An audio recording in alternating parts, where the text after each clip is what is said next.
conhecer o mundo via Brasil Flash TV. Quem ainda não conhece a Brasil Flash TV, por favor, é só entrar no Facebook que terão acesso. Ou então brasilflashtv.com. Pela primeira vez o contato com o Fortier, que avisou para ele sobre a questão das mesas girantes. Kardec foi e é um espírito que ele bastante ponderado.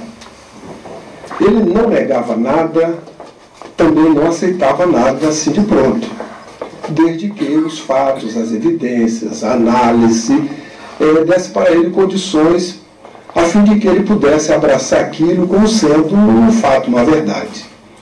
E foi justamente por essa característica, imaginamos nós, que o Cristo deu para ele essa missão de desvendar as verdades com o Consolador voltando para o nosso conhecimento. E naquele momento o Sr. Fortier falou para ele: Kardec, uma coisa interessante, as mesas, além de dançarem, de se movimentarem, elas falam. Kardec, tudo bem, olhou, como ele conhecia muito bem o magnetismo, as coisas, achou que era algo.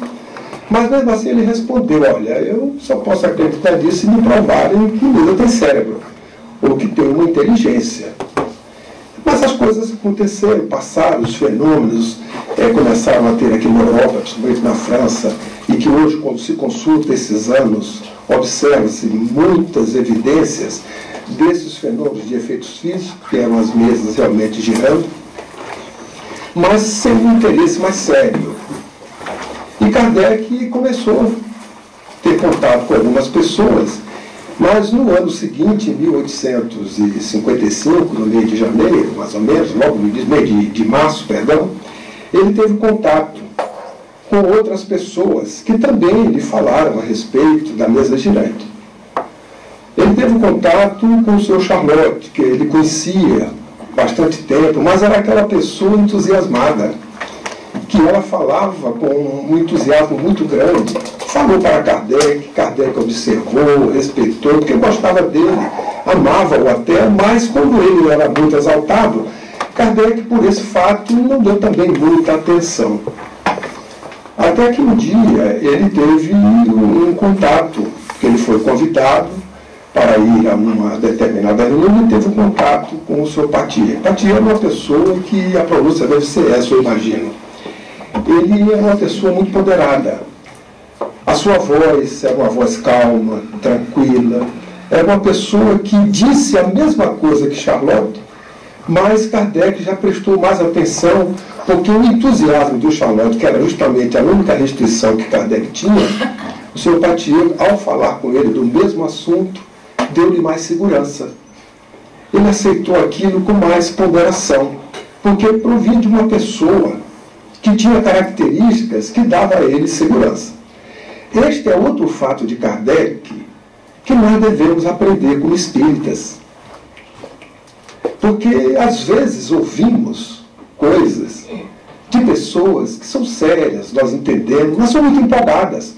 E talvez a empolgação possa trazer uma informação que não é aquela que realmente nós esperamos. E como ele sabia que as verdades, elas perduram, é questão de tempo.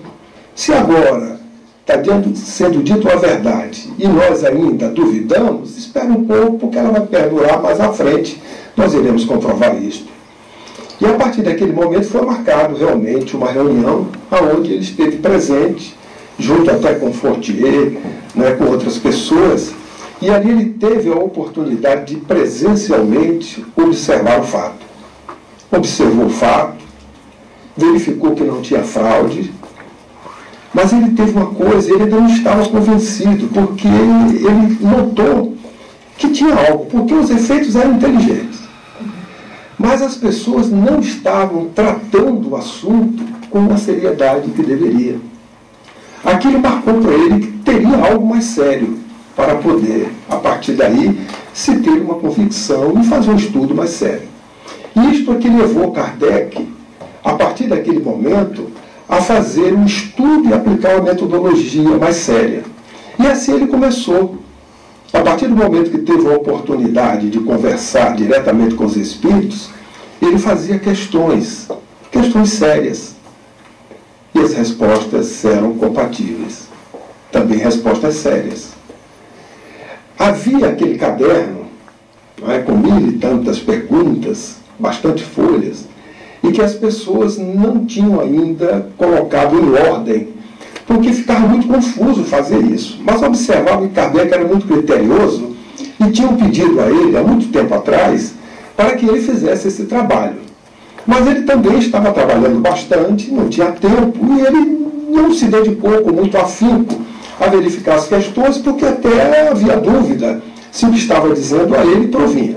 A partir do momento que ele começou a fazer essas questões, e que a partir desse instante ele teve uma revelação de que ele tinha um compromisso assumido com aquilo, aí ele levou a sério. A partir daí, ele pegou as questões, analisou-as, retirou realmente o que tinha de essência. Parece que ela já estava aguardando ele fazer isso.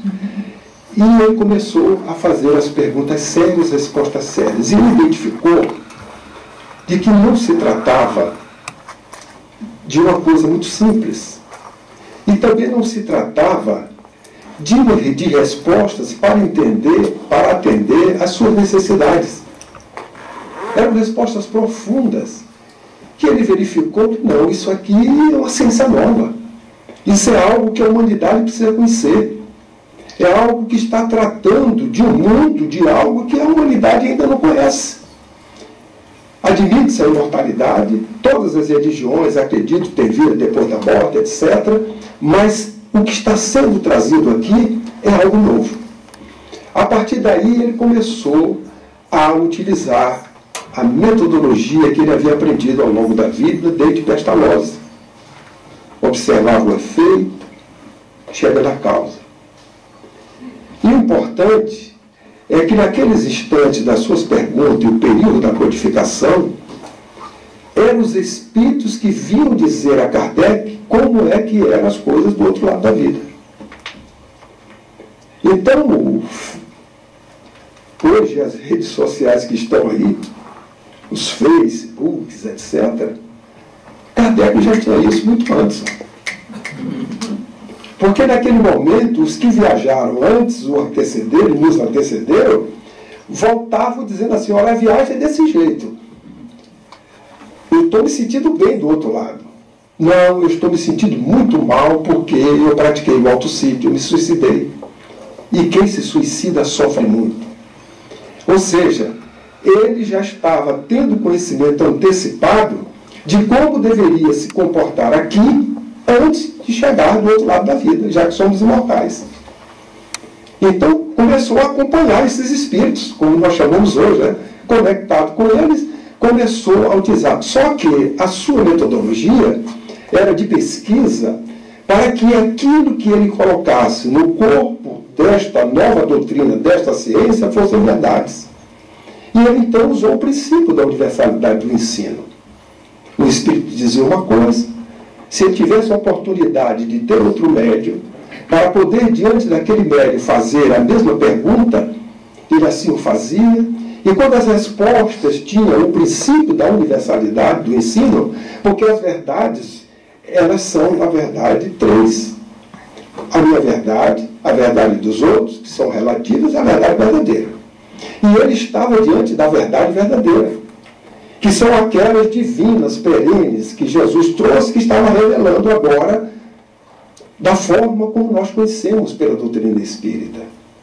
E a partir daí, ele identificou-as e colocou no corpo do Livro dos Espíritos. Naturalmente, catalogando todas elas, num trabalho hercúleo.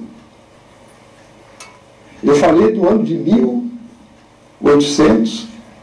Quantos foram os anos que eu falei? 55. Será que gravaram mesmo? Quando é que a doutrina espírita foi codificada? 57, isso é o livro. 57. Esse é o livro. Tá certo? Isso é um livro. O último livro que a codificação contempla, que na realidade são 5, terminou 11 anos depois, em 1868. Fazer o trabalho que Kardec fez em 11 anos, vamos pensar. Ele fez o primeiro, 4 anos depois ele lançou o segundo, 3 2 anos depois, o terceiro. 1 ano depois, ele lançou o quarto. E o quinto, ele lançou 3 anos depois. Tudo isso dá 11 anos. Então, de 57 a 68. A primeira obra que chegou até nós, e que ele codificou, foi o Arcabouço Filosófico. As perguntas e respostas de interesse da humanidade. Este livro composto de 4 capítulos, e que ele, já no segundo livro, ele desdobrou. Ele tinha 4 capítulos, ele podia desdobrar em qualquer um, não é isso? Mas como não tem acaso, era um missionário, já estava isso no seu compromisso, na sua inconsciência. O segundo livro foi o Livro dos Médiuns. E nós sabemos hoje que o aspecto científico da doutrina espírita está no laboratório que a mediunidade nos coloca.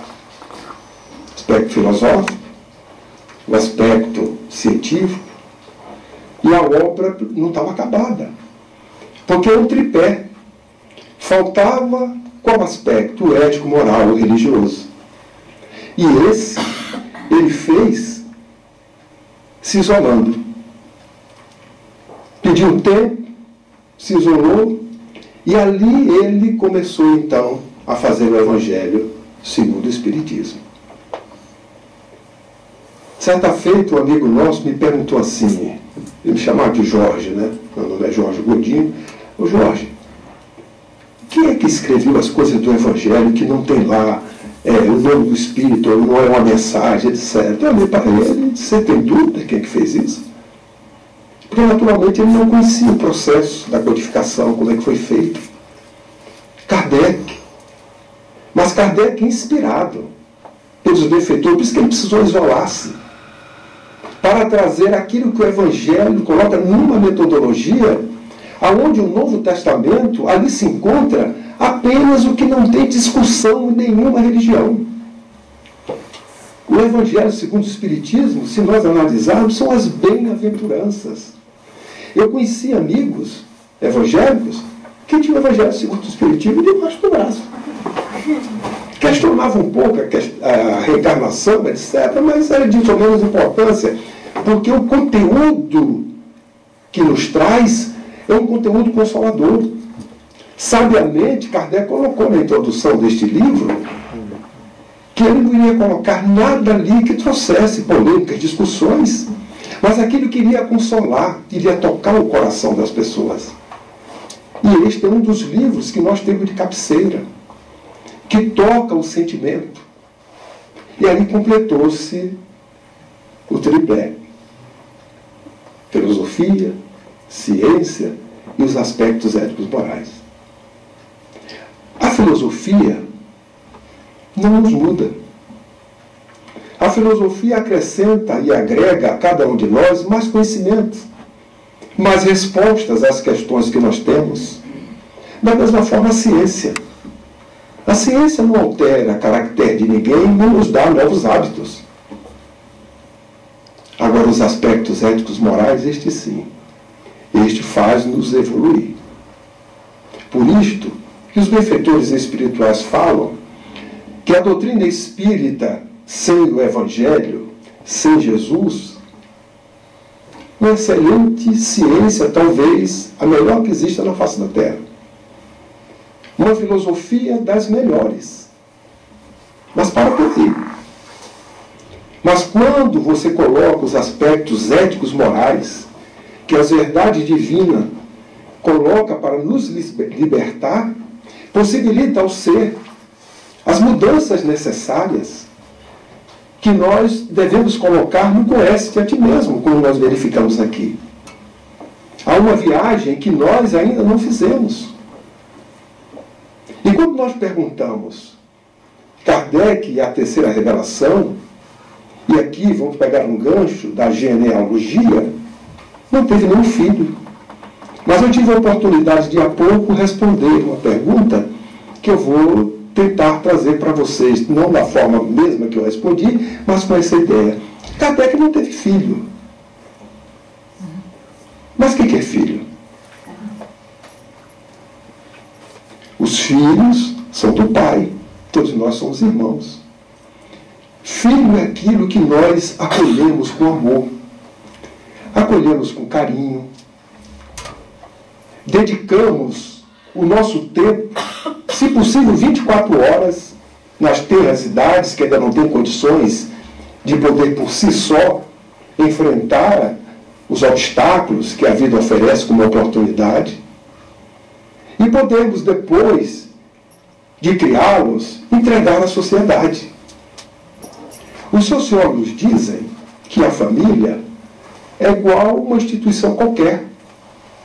Uma fábrica, por exemplo, de chocolate, ela pega a matéria-prima, trabalha a matéria-prima, entrega à sociedade o melhor chocolate que ela pode fazer. Uma fábrica de carro, de avião, faz a mesma coisa. Eles dizem que a família é uma instituição como outra qualquer, que tem um produto também. O produto são os filhos. E que a família cuida dos filhos para entregar à sociedade um homem de bem. Para que possa entregar um produto que traga à sociedade benefício, crescimento. Porque se entregar um produto mal feito, a sociedade vai sofrer. Daí, quando eles tratam das relações entre os pais, eles tratam indicando para os pais que mesmo que se separem, que façam isso de forma amigável, mas que não estraguem esse produto que é resultante daquela união e que a sociedade vai receber mais tarde.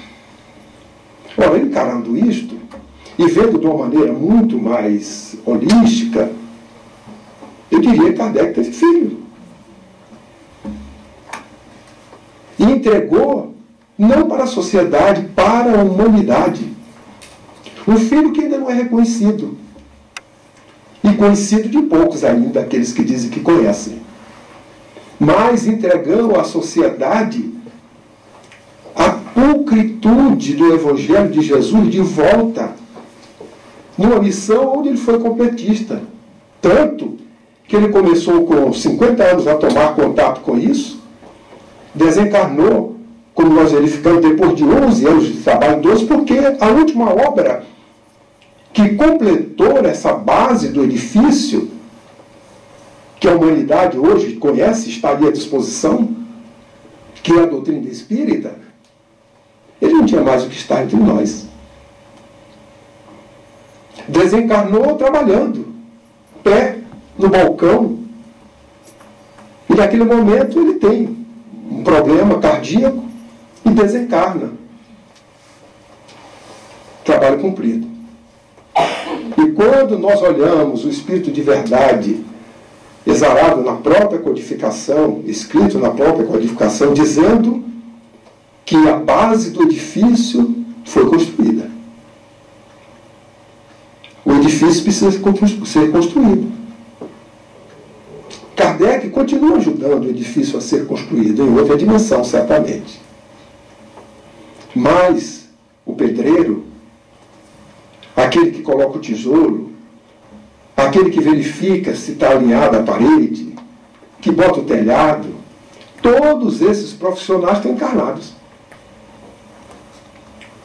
E quem são estes? Hoje nós, que estamos trabalhando, no futuro toda a humanidade. Porque o livro tem um nome que, por todos nós falarmos o nome, ficou tão comum que talvez não nos dediquemos um pouco até o sentido literal. Livro dos Espíritos. O próprio livro responde: que é espírito? O princípio inteligente do universo. Este é o livro do princípio inteligente do universo. Os espíritos somos todos nós, encarnados e desencarnados. Este é um livro que atende às necessidades e aos interesses dos encarnados e dos desencarnados. Então este livro é um livro que está à disposição da humanidade. É a terceira revelação, porque nós sabemos que as revelações nós sempre temos, e tivemos, e teremos, porque traz para a humanidade, tirando véus que até então tapava a visão de um futuro ou de algo que nós não conhecíamos. ou amplia a visão de que ainda tem antônios, como aquele animal, que hoje, graças a Deus, nós não vemos mais em alguns lugares, né? Que sofria bastante, fazia as carroças, os burros, que não dava nem para ele olhar, coitado, para um lado para o outro, porque ele botava o Antônio só para ele olhar para frente e cumprir a tarefa que ele estava. E que ajudou os homens, a humanidade, assustadoramente, enquanto a tecnologia, a ciência não havia desenvolvido. Aí ele tira o Antônio, abre um grande horizonte. Então o livro dos Espíritos é um livro que traz e revela as leis divinas. É a terceira revelação, porque está revelando para nós as leis do Pai pela terceira vez. A primeira vez aqui nós ouvimos que há mais de 5.000 deuses, né? Politeísta, igualzinho na época de Moisés. Tantos deuses, cada um tinha o seu. Mas quando nós estudamos o politeísmo, nós verificamos que sempre tinha um Deus maior.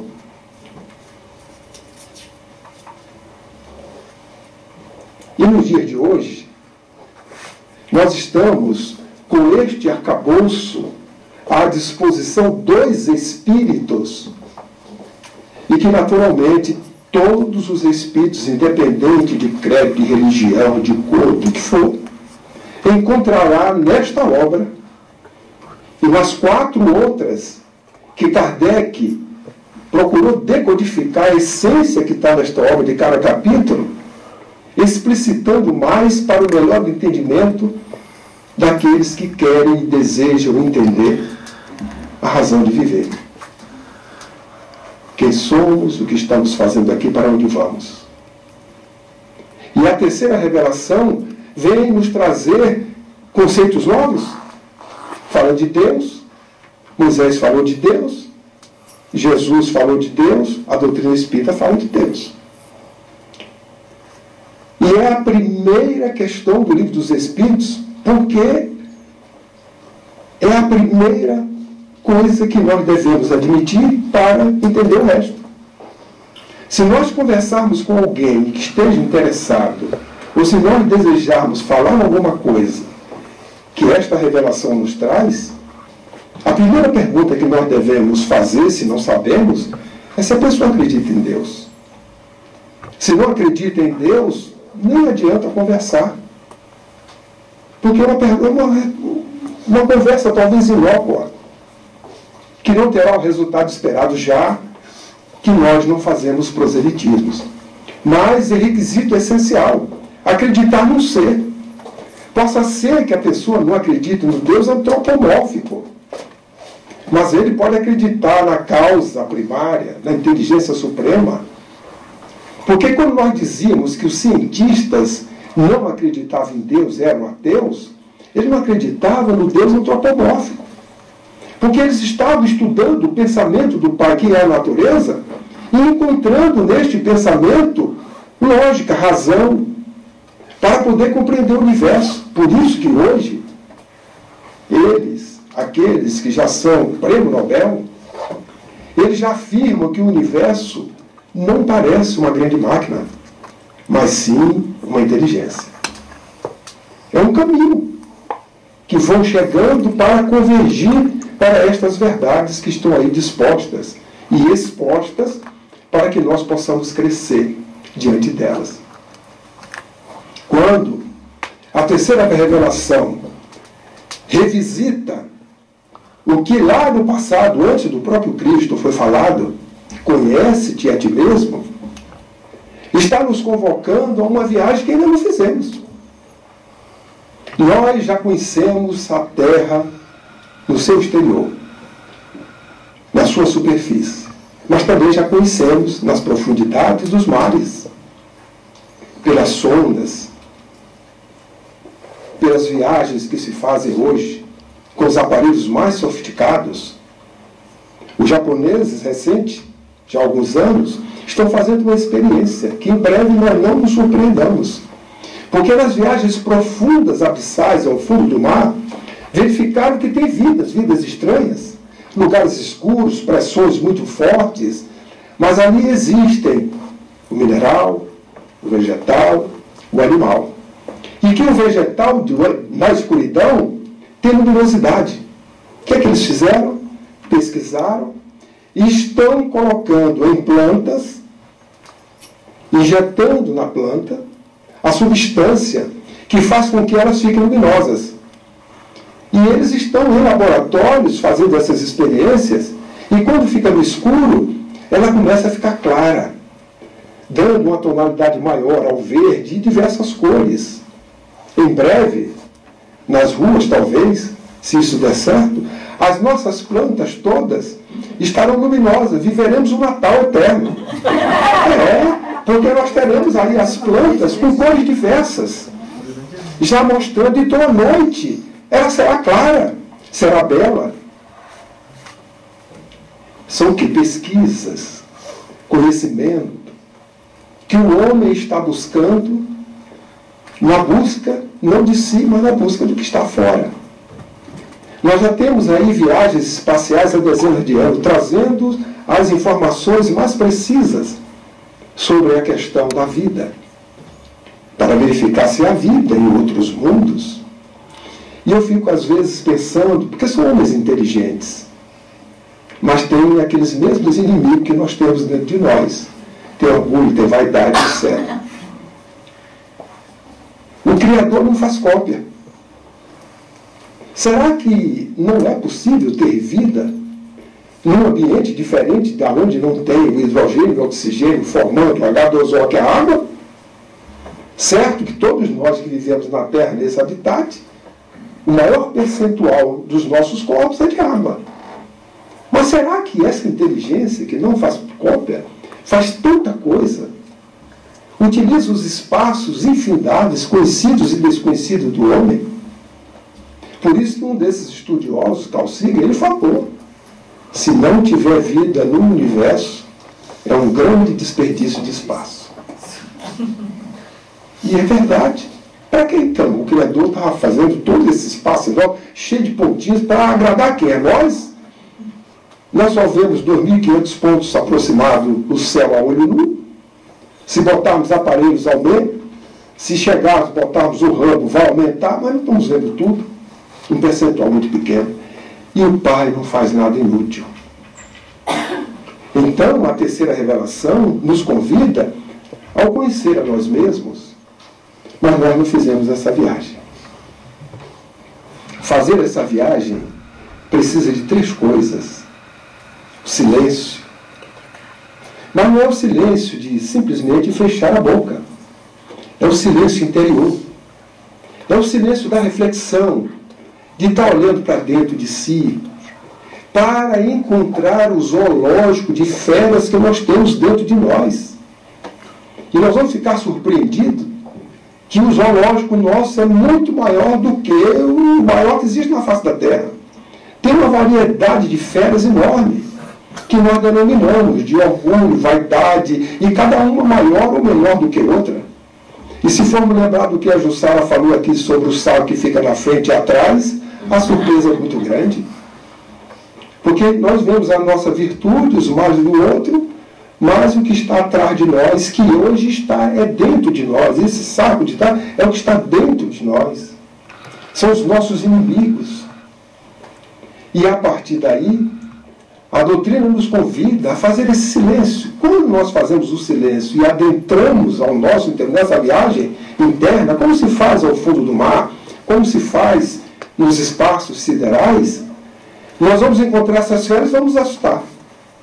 E eu pensei, eu sabia que tinha, mas não sabia que era desse tamanho. Eu não sabia que feria tanto. E aí nós entramos num processo de como eu vou retirar isso. Precisa ter ação, fazer alguma coisa. Mas ninguém faz nada sem conhecer. Qual a melhor maneira de extirpar, ou de abafar, ou de domar esses instintos que eu alimentei ao longo do tempo e que hoje são meus inimigos? Eu preciso do conhecimento. Qual é o conhecimento que eu tenho que buscar? As verdades divinas. Aí eu tenho que buscar a doutrina espírita. Eu tenho que buscar o Evangelho de Jesus. Porque é o único caminho. Eu sou o caminho. Se tivesse dois, ele diria, eu sou o primeiro e tenho o segundo. Como ele falou com um ensinamento. O maior ensinamento é amar a Deus sobre todas as coisas. Como Deus ainda estava numa fase, como estamos, de não compreensão da sua intimidade, ele deu o segundo para que nós pudéssemos viver. Ama o próximo.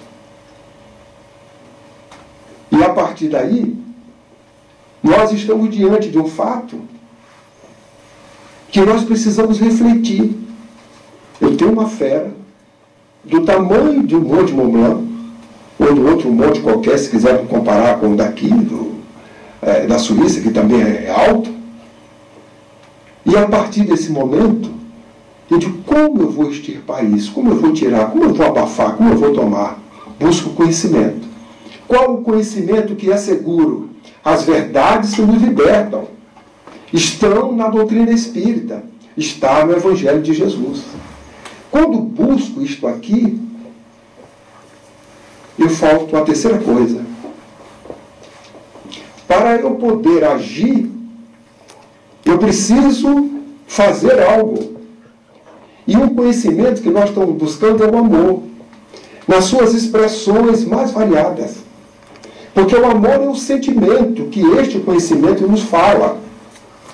Mas quando nós colocamos esse sentimento em ação, é a caridade. Por isso que Kardec, ele deduziu, e ele começou a fazer o trabalho dele, porque a primeira coisa que ele identificou é que os espíritos não eram santos. Os espíritos eram tão falíveis quanto nós. Porque eles traziam as suas opiniões. Mas haviam aqueles que traziam revelações destas verdades. E foi o grande trabalho que ele teve que fazer, foi fazer essa distinção por uma metodologia, onde a universalidade do ensino, a catalogação que ele fez nesse processo, possibilitou ele identificar estas verdades e daí colocá-las nesse corpo doutrinário. E a partir daí, elas têm coerência com tudo aquilo que Jesus nos ensinou. E quando nós estamos diante do conhecimento interno, das mazelas que nós temos, e buscamos esse conhecimento que é seguro, que é o único caminho, só nos falta coragem e ousadia. Ah, mas eu não sou corajoso, não sou ousado. Lê do engano. Leia a história da humanidade. Porque você está lendo a sua história. Porque quando eu a leio, eu estou vendo a minha história. Somos imortais. O Espírito só tem uma vida, várias existências. E nós tivemos várias existências aqui na Terra.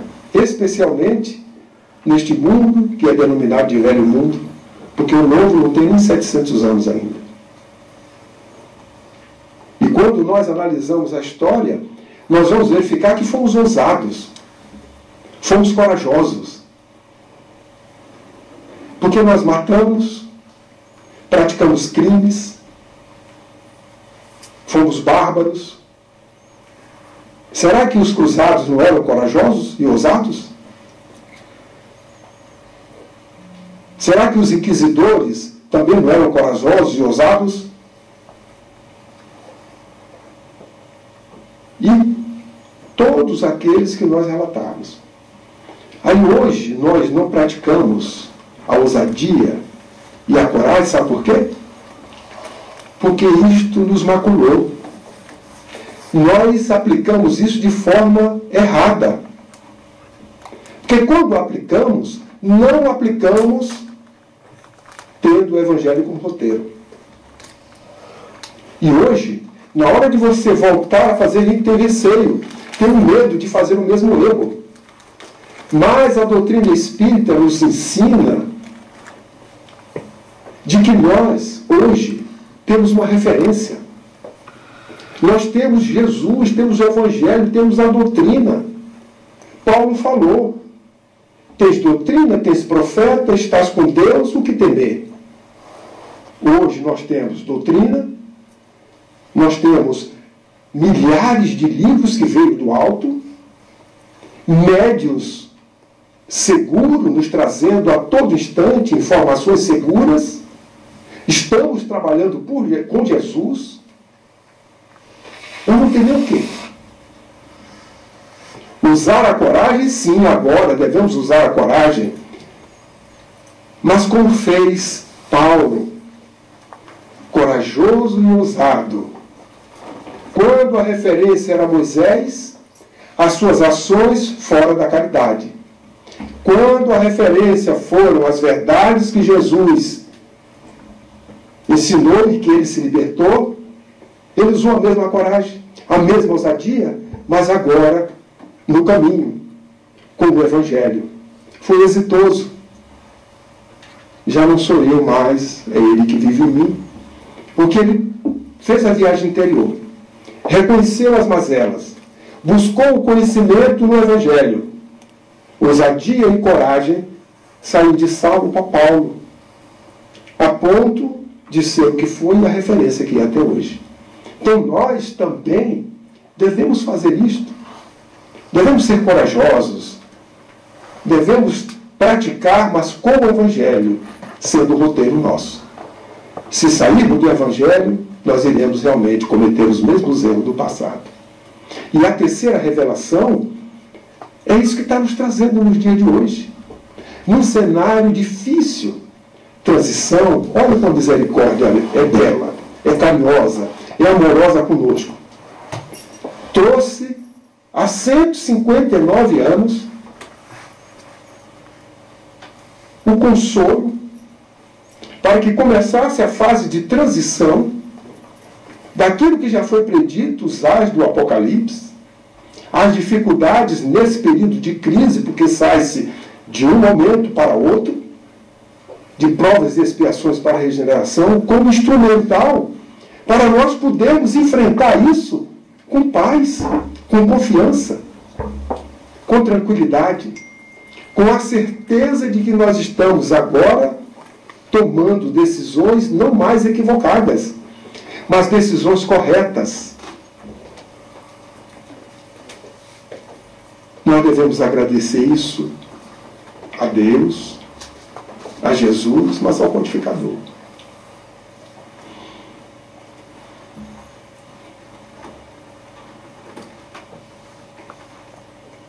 Qual é o maior presente que nós devemos dar a Ele?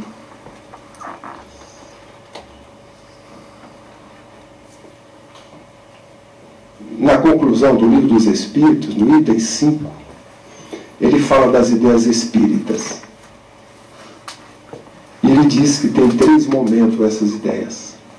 O da curiosidade, o momento da reflexão, da filosofia, da ciência, do estudo, e o momento da aplicação das ideias e suas consequências. O primeiro momento, ele diz assim, já passou. Mesas girantes, fenômenos de efeito físico, curiosidade. Aí você viu aquilo, acabou, a curiosidade matou, porque quando você sabe o que você desejava saber, perde. Então, ele diz, esse momento já passou. O segundo momento, ele diz, nós estamos vivenciando, da reflexão, do estudo, da ciência. Quando ele fala do terceiro, ele diz assim, inexoravelmente, este momento chegará. Nós estamos há 159 anos da doutrina espírita. Nós estamos num momento de transição. Nós consideramos-nos trabalhadores da última hora. Mas não somos trabalhadores dos primeiros minutos da última hora.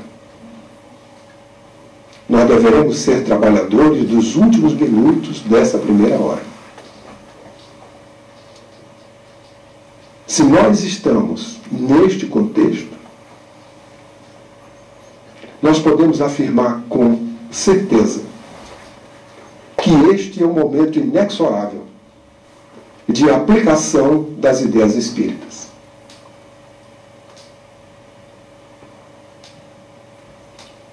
Se nós não aplicarmos as ideias espíritas, o risco é muito grande. Porque hoje também nos chegam as informações de que existem muitos teóricos da doutrina espírita: os encarnados e os desencarnados. E os teóricos desencarnados são os nossos irmãos da humanidade contra o bem. E eles, estudando a doutrina espírita e sendo teóricos, automaticamente estão afinizados com os teóricos terrestres, os encarnados. Para desconectarmos só aplicando as ideias espíritas. Temos que vivenciar as ideias espíritas. E a vivência disto é que vai fazendo com que as mazelas sejam abafadas. É a fera que está dentro de nós e nós estamos domando. Alguém já viu um domador de uma fera sem um chicote ou dois na mão, olhando no olho dela, atento, mesmo que ela tenha sido alimentada, porque ela pode dar um instinto animal, a gente não sabe, né? Alimenta, enche a barriga dela, tudo direitinho, depois ele vai lá para dentro do circo e faz essas coisas nos locais onde se admite ainda nos circos os animais, que há alguns países que já não admitem mais nenhuma apresentação circense com animais. Além do perigo, a questão do respeito ao semelhante. São irmãos nossos e humanidade. Porque a lei maior é amar ao próximo. Animal é próximo. Vegetal é próximo. Mineral é próximo. Nominal é próximo, bem próximo. Então nós vamos ampliando tudo isto graças a estas verdades que estão sendo hoje colocadas e ditas a todos nós pela terceira revelação. E hoje, com o raciocínio claro, lógico, que Kardec coloca, quando nós estudamos a introdução do Livro dos Espíritos e verificamos o discernimento e o consenso que ele nos traz. Neste mês, nesta véspera de comemoração do seu nascimento, que todos os espíritas da face da Terra possam evocá-lo no bom sentido, dessa lembrança de carinho, de respeito pelo bem que ele fez à humanidade. Por isso que os espíritos disseram a ele que ele só seria reconhecido lá no futuro se cumprisse a lição. Um dia toda a humanidade vai reverenciá-lo. Para que presente melhor do que esse? Filho único? Que filho, hein? Que nós gostaríamos de ter. Uma árvore genealógica, e hoje ele já tem milhões, bilhões de netos. Talvez já é tataravô. Porque tem muitos espíritos que já estão na segunda ou terceira geração. Graças à lucidez do seu raciocínio e o grande presente que ele teve como missionário e cumpridor da sua missão. Que nós possamos vê-lo sempre como esse espírito luminar que continua trabalhando com Jesus e que certamente no plano espiritual é aquele espírito que deva estar selecionando junto com Cristo todas as obras que vêm não complementar a doutrina, porque a doutrina não precisa de complemento. Inclusive é algo que nós espíritas devemos raciocinar, pensar e não falar. Não existem obras complementares. Porque se complementa é porque está faltando alguma coisa. Nós até podemos dizer obras que decodificam a codificação. Obras que explicitam mais, detalham mais, tornam mais clara aquilo que a codificação contém. Somos imortais e sobrevivemos à vida depois da vida. As obras do Chico, de André Luiz, que nos traz sobre a vida no plano espiritual, não estão complementando, mas estão explicitando, detalhando, dizendo-nos como é esta vida no plano espiritual. Então que nós possamos, nestes dias, nesta tarde, neste dia especial que aqui estamos, agradecer a Deus, a Jesus, a bênção de nós estarmos vivendo nestes dias em momentos tão difíceis, mas em momentos tão promissores para a humanidade, de um futuro que nos aguarda, mas que nós precisamos ter uma visão, a visão que a doutrina espírita nos traz, de consoladora, a esperança, a fé. Um companheiro sempre me dizia: a esperança é uma bela companheira de viagem. Que nós possamos mantê-la conosco, na certeza de que nós estamos abraçando verdades que nos libertam.